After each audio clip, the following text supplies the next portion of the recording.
Hey there, how there, ho there. It's Jeff Cutter Diamond. Welcome you to yet another Cutter Top 10 Degrassi video. And today it's the top 10 rage moments in Degrassi that really made you cringe and all that. I did a preliminary poll, and of course you'll see the results after I finish talking about the top 10. And with it was the top two from each of the six polls got through, and whoever won the polls go from 1 to 6 in the 1 to 6 poll, and then the runners up were 7 to 12. I did change one runner up, and that was the Becky and the Baker, like the Baker's forcing Becky to lie. It kind of didn't make too much sense, and I didn't think it was going to do well, so I swapped it with a third place one. I can't remember which one, but it took third place in a very tight poll. Anyhow, so there is going to be a few changes. Numbers 5 and 6 in the original 1 to 6 poll will be replaced by whoever won the 7 to 12 poll, like the 7 and 8. So whoever ended up 7 and 8 in the original one, well, the top two in the polls, in that 7 to 12 poll will actually jump up to 5 and 6. And we do have a tie for ninth, right? 7, 8. We have a four-way tie for ninth, which is unreal. So yeah, we have a four-way tie. We had a four-way tie for ninth. So honorable mentions were Spike being banned from Degrassi Junior High because of her pregnancy. But of course, in the 1980s, Degrassi decided to go with a pregnancy angle, like very taboo, and all that. You know, the school didn't want her around. Well, the parents raised a fuss saying that Spike being at the school would make their kids want to have kids of their own, which I doubt that highly. But this was the 80s, and Mr. Lawrence yielded to the pressure. Radich wanted Spike to continue on things, and Caitlin wrote an op-ed, got shafted by Mr. Lawrence, and basically decided to be an investigative journalist to stick it to people like him. And also missing out is Degrassi Lakehurst season 6. It was a tough one, but I think that does not make the cut in a sense because of the way that it was fine and all that. Like Lakehurst getting mad at JT for dating Mia and all of that. It was a massive rivalry for like the first half of season 6, and then it cooled down. And by season 7, they were actually sharing a school because Lakehurst had some maintenance problems allegedly, and it burned down. A lot of people think that Jay had something to do with it. Possible, but how would Jay not have been found out? But anyway, yeah, that was a big honorable mention and all that though too. And of course, their enragement is basically Emma making things happen and almost starting the rivalry again. All right, so let's go with the countdown. Let's start. Number 10 is a twofer. There were two season 13 ones in the 7 and 13 poll that you'll see at the end of the video. It's Tristan berating Maya about Yates and Zoe cyber shaming Maya / Maya getting little help season 13.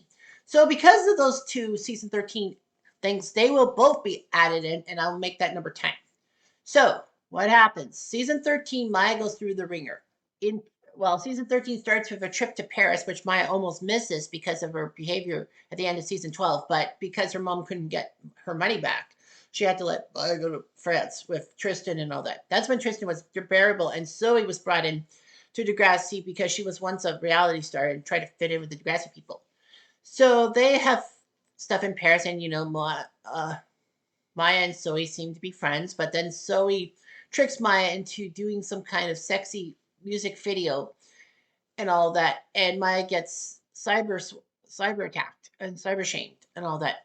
Maya, of course, admits her mistake to her mom, who basically says, "We'll deal with this later, but what you did was wrong, but let's get help." Unfortunately, though, Maya gets little help as Principal Simpson basically doesn't help matters, saying that I can't go through the internet and all that. Well, it was off school grounds, so basically it would be the police's job, and Maya thinks she's not going to get any help. Maya then decides to write a harmful song towards Zoe and gets in trouble in music class.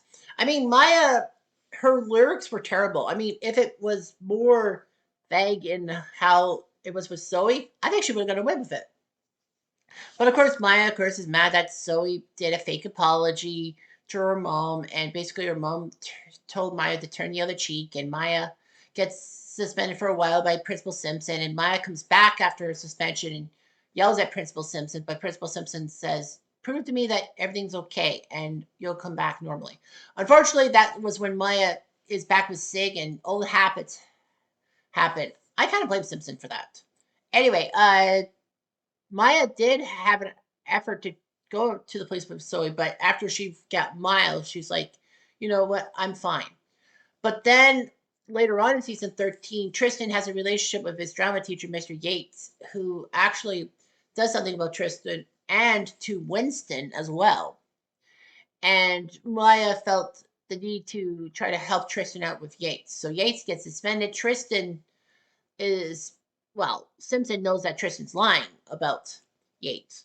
So practically, Tristan blasts Maya saying that, this is stupid. You can have any guy you want. You don't want me to be happy. You're with Miles now. No, I felt generally concerned. Tristan blasts Maya and all that. And this is when, Maya was nosy, but she was nosy in the perfect sense. Unfortunately, season 14, Tristan and Maya are paired up in dance class, and Tristan forces Maya to apologize to him. And people think that Tristan's best moment was being in that coma. I don't wish a coma on anybody, no matter how much of a dickwad they were. Okay, number 9 is Sig doing to Cam the terrible thing in season 12. So the Maya Cam Sig love triangle was huge and all that.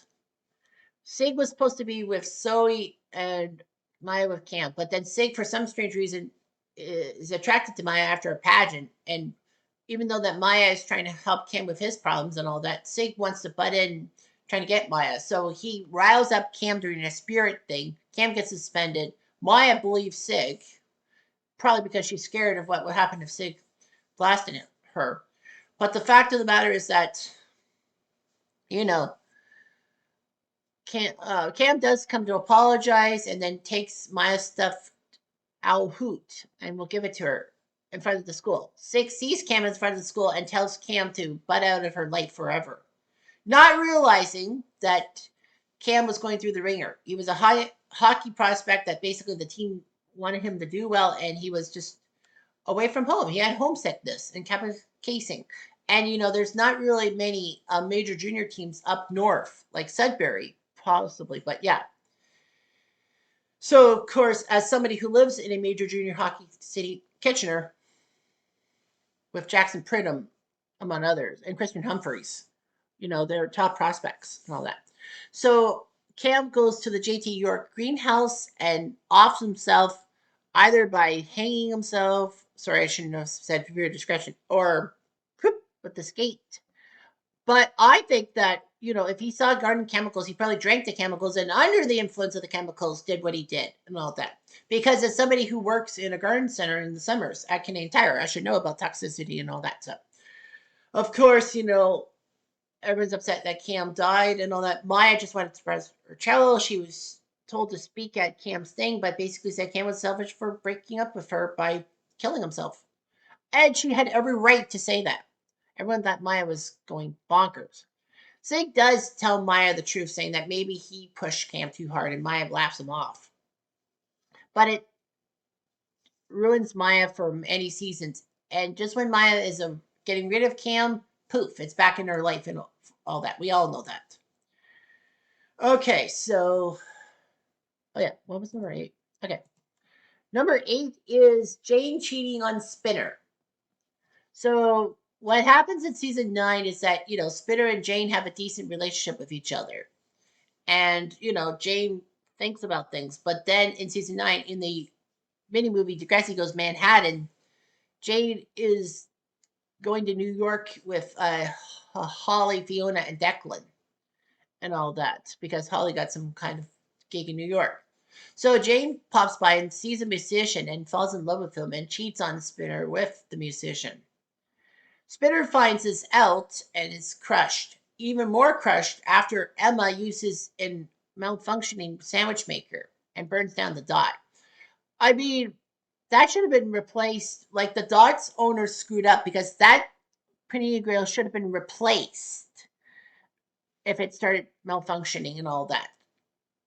And Emma was trying to tell Jay and Manny, no, I can't make you a hot sandwich because of the panini grill and I'm not trained on it. Jay forces her to, and Emma shrugs. Who says Jay's not a devil on everyone's shoulder?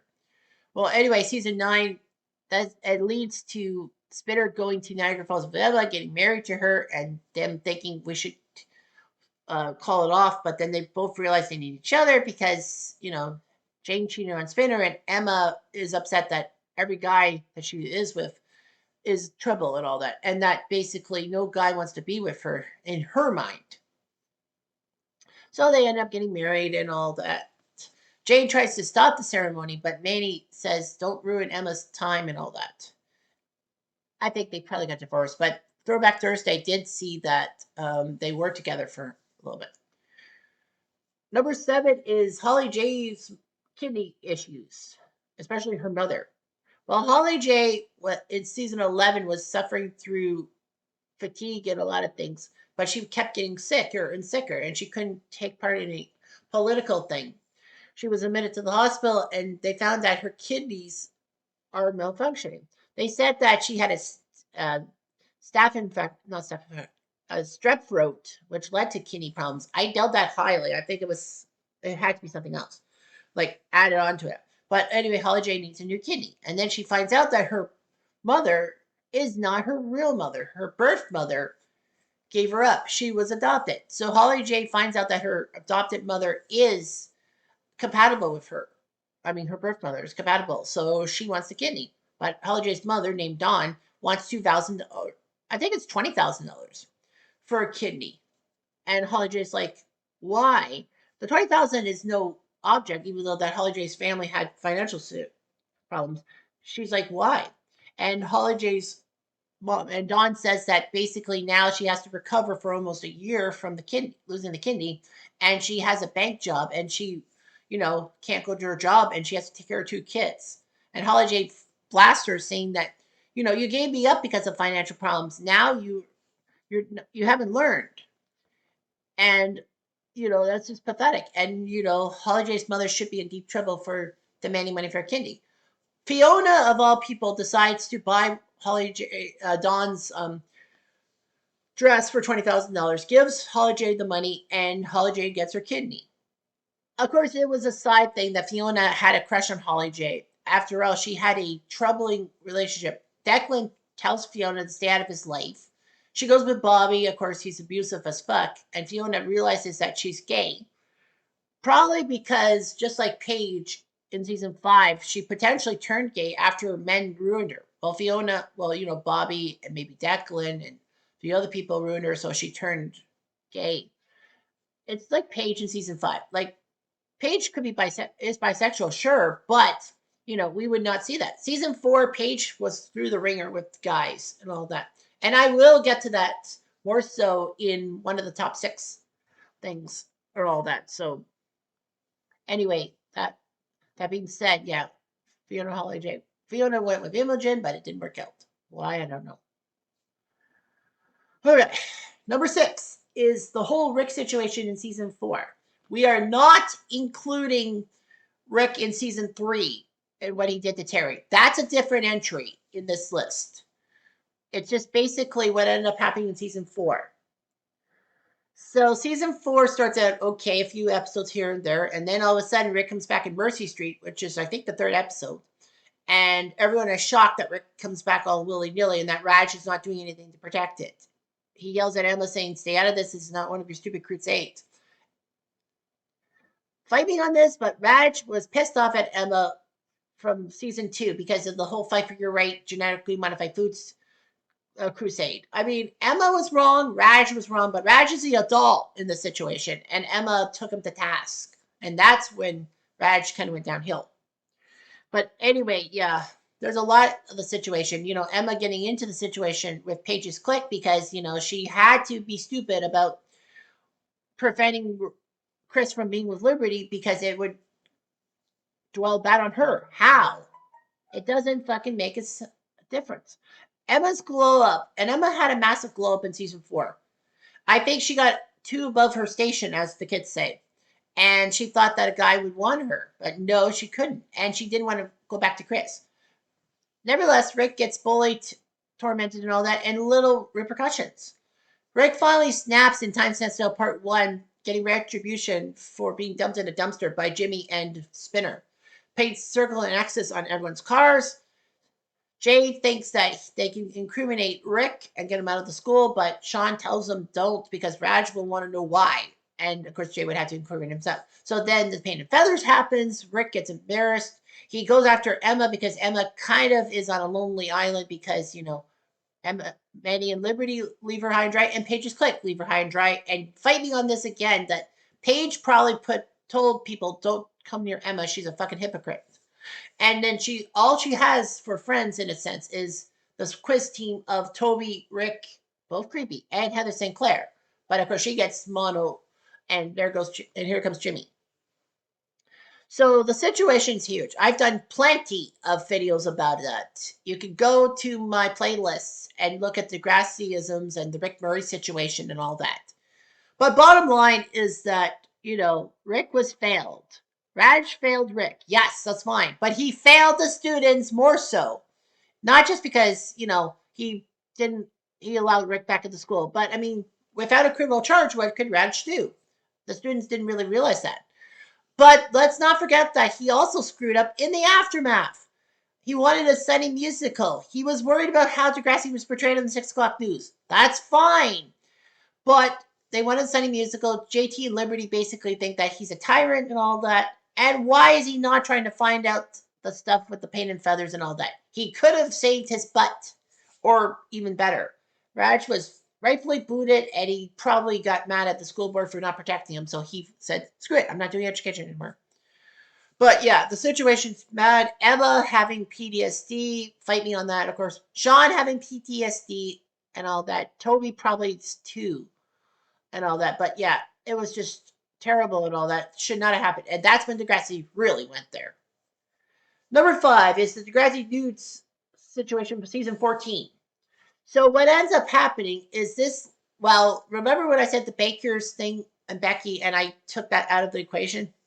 That's kind of it. Zoe got had by Luke Baker and his friend Neil. Becky finds the video. Luke tells Becky everything. And even though that Becky's parents are trying to tell her to protect Luke, maybe because Luke's got a massive hockey future, or basically he's the firstborn, you're supposed to protect your family, your blood, if you will.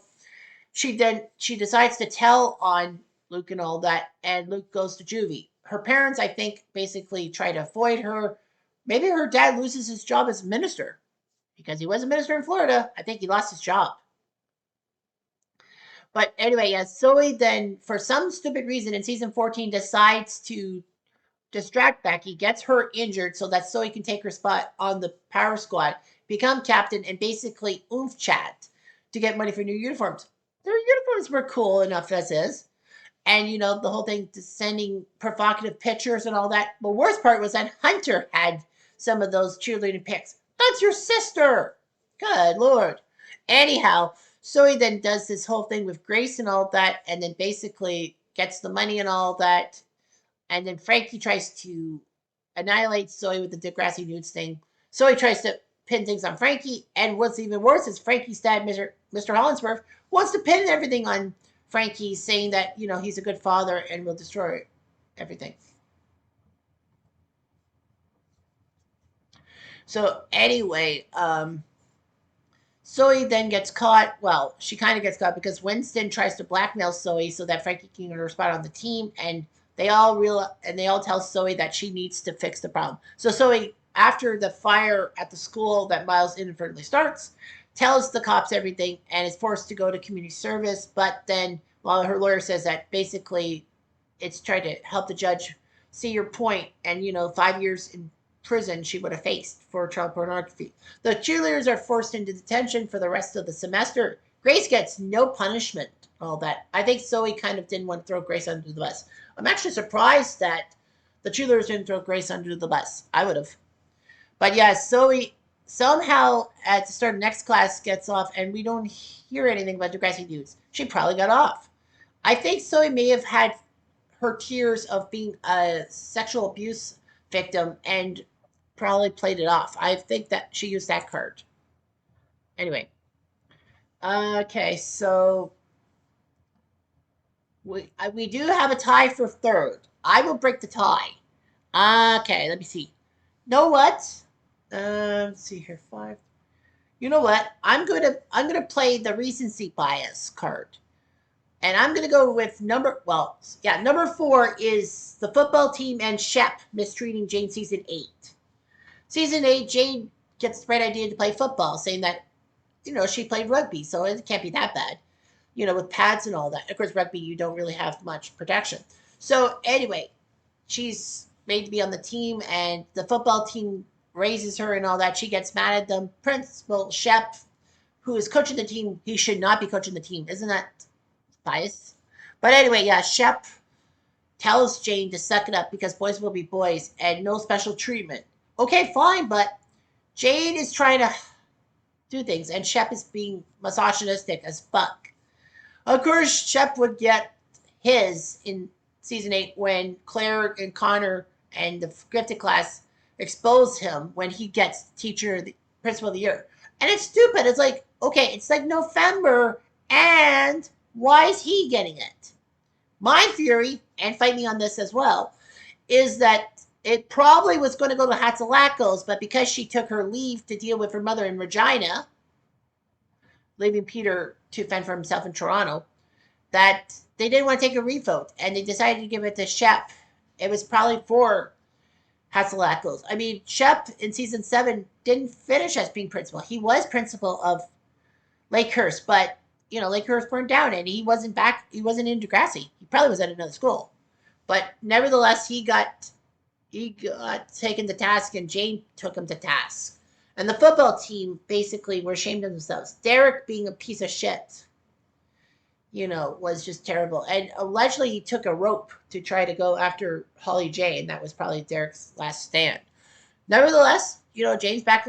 Jane's off the football team. The football team continues. Shep is replaced by Simpson for a few weeks. He comes back from sensitivity training and tries to fix the situation and all that. But by season 9, he vanishes because Kevin Jubenville refused to come back, allegedly, and Hatzalakos came back because her leave was done. And also, it could have been that, the bus crossing the border with the studs, the school board found out and finally got rid of Shep. But yeah, Jane got mistreated. But that was not the worst. I should have put on the final list, Jane realizing she was molested by her dad. That should have been top 6. My apologies. But yeah, Jane got put to the ringer season 8. The football team, Shep, and her dad. Number 3 is Dean getting off scot-free with Paige in season 4. So this starts in season 2 when Dean invites Paige to a party and Paige is happy. But unfortunately, Paige realizes bad things happen when Dean has his way with her.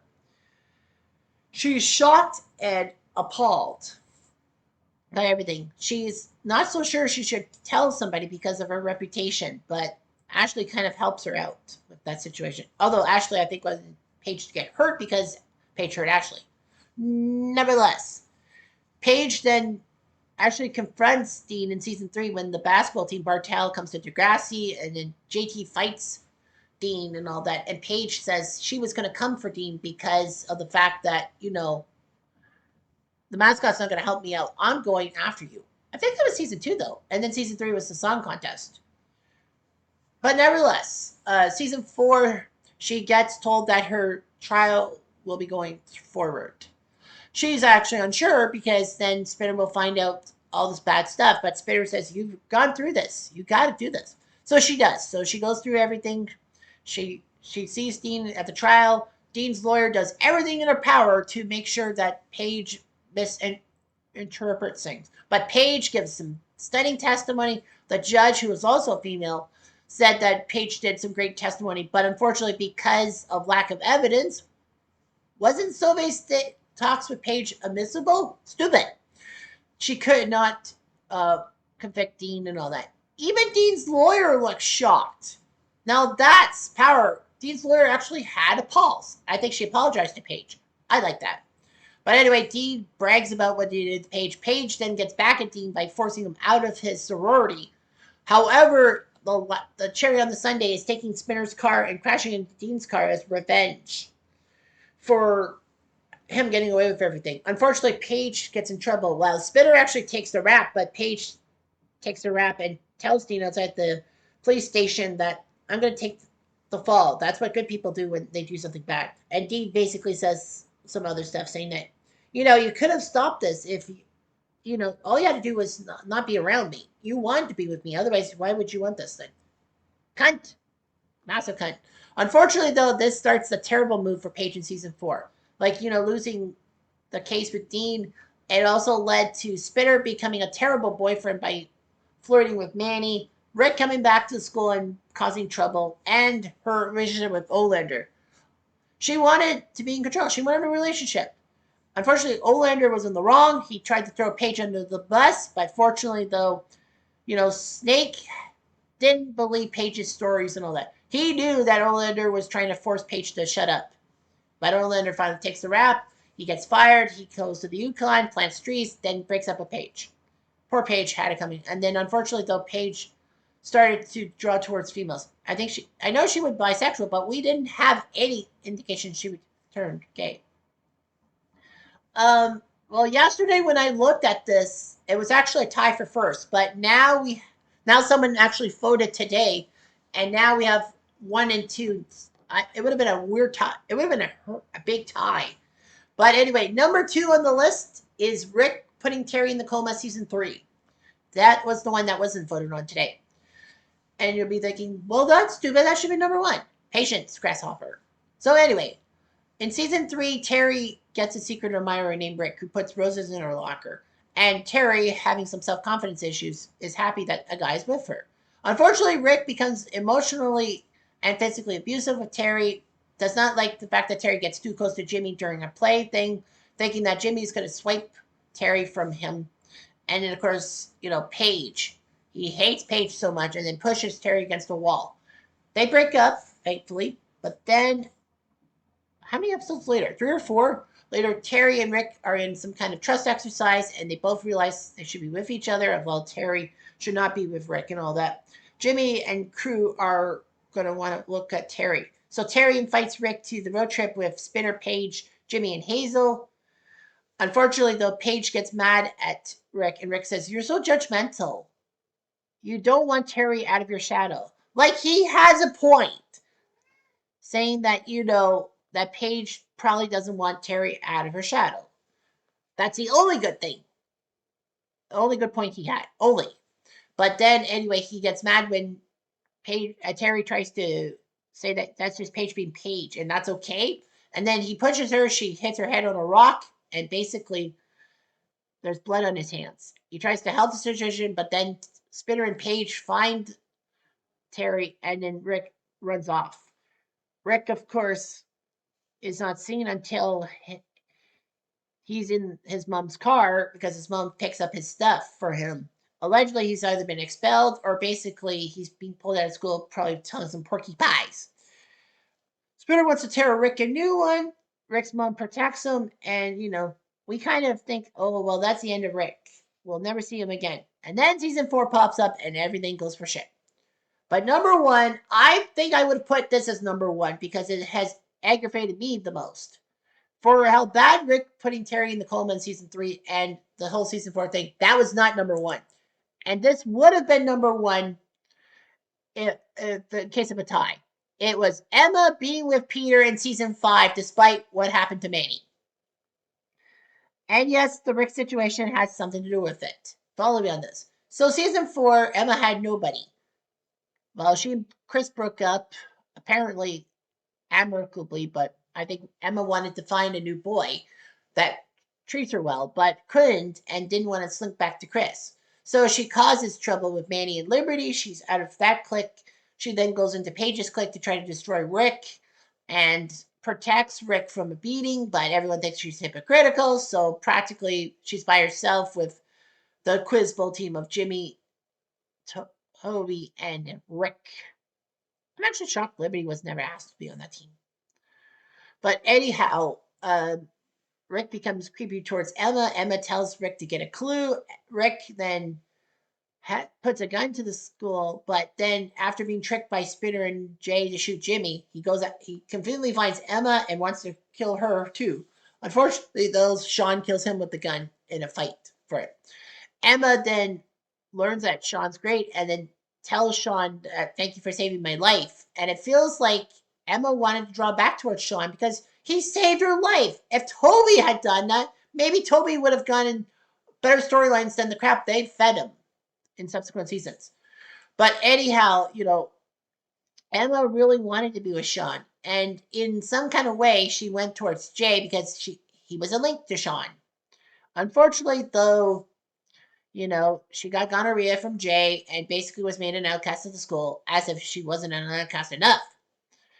But then she didn't have a guy, and then at the start of season 5, she fawns over Peter, saying that he's the first boy she's liked since Hurricane Sean blew through her emotional trailer park, which practically meant that, she wanted to be with Sean in the aftermath of what happened, the Degrassi shooting.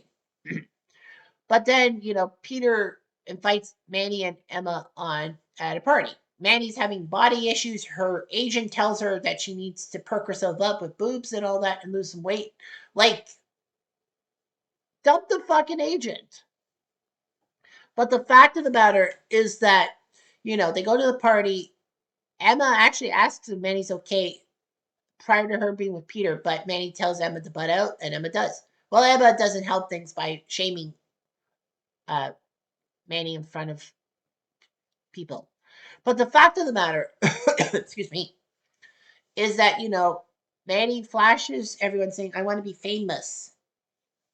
And Peter uses that as blackmail to get money after Manny breaks his camera. Well, sorry, no, Manny doesn't break his camera. Peter wants a $3,000 camera and says that, give me the $3,000 and this video is deleted. Unfortunately, Manny can't give him the $3,000, so he distributes the video to everybody. Everyone makes comments like Jimmy saying, bye, my Manny Santos, hella, you have grown. Manny gets kicked off Spirit Squad. She has her problems with her father. And, she's got her life spiraling and all that. And worst of all, Emma blames Manny, saying that, I saw that house. You are trying to steal my man from me. I need Peter and all that. Of course, Emma needed him in a sense. She didn't really have anybody else. So anyhow, fortunately though, Manny is invited to stay with Emma, Spike, Snake, and Baby Jack because of the fact that Emma probably learned that Manny is going through the ringer and needed help. So Manny has got a few house rules, including one that says no secrets between us. But of course, Emma decides to go behind Manny's back and try to be with Peter and all that. That really makes your blood boil. That Emma would rather be with Peter, a guy who put Manny in a bad spot. And fight me on this again. But maybe, just maybe, because Peter kind of got Manny to be with Emma and Emma had control issues, fight me on that, that Emma probably is like, now that I can be with Peter, and if Manny objects, I'll throw her out. I think she would not have been able to. I think Spike and Snake would have thrown Emma the fuck out. But anyway, yeah, Emma dates Peter in secret. Finally, it's exposed, and Peter realizes Emma's got problems. Emma has the eating disorder because she needs to be in control because, the whole shooting thing ruined her control, and she kind of blamed herself, in a sense. Fight me on that. But anywho, so Emma is exposed. Emma wants to throw Manny out, suffers a panic attack, goes to the hospital, and fails to beat her eating disorder. She's with Peter at the end of season 5 and starting season 6. And guess who pops up in the picture? Sean. And fight me on this again. I think Emma's feelings for Sean perked up because she wanted to be with Sean in the wake of the shooting, and then now she can be with him. So unfortunately, though, there was a lot of problems. Peter being jealous of Sean because Manny tells about the whole situation. And I feel that this was a massive story to get rid of Pema, Peter and Emma, because that was a terrible relationship, and internet boards in 2005 blew up with negativity. So, anyway, yeah, so Pema was finally broken up. I think people figured that Emma and Peter were not meant for each other. Emma was just using Peter as probably a placeholder, and then when Sean came back, she got her man. She could be with Sean. Unfortunately, though, Emma and Sean don't finish off great. Sean decides to go to the army thanks to Peter putting him in a bad spot and Emma wanting to be in control. And maybe, just maybe, she wanted to fake a pregnancy to be with Sean. It would have been in her character post season 4. But anyway, that's all I got Rage bait. Am I right? Anyhow, Jeff Diamond, adieu.